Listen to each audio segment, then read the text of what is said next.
National Weather Service in Melbourne has issued a severe thunderstorm warning for Central Brevard County in Florida, extreme northeastern Osceola County in Florida until 6:30 p.m. Eastern Daylight Time.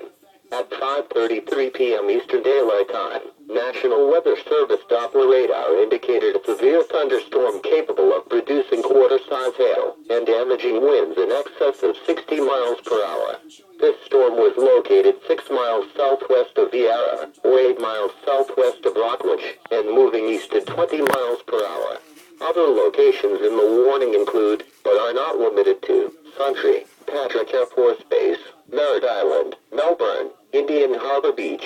Deer Park. Severe thunderstorms produce damaging winds in excess of 58 miles an hour and or large destructive hail. Frequent to excessive lightning and very heavy rain will also be possible.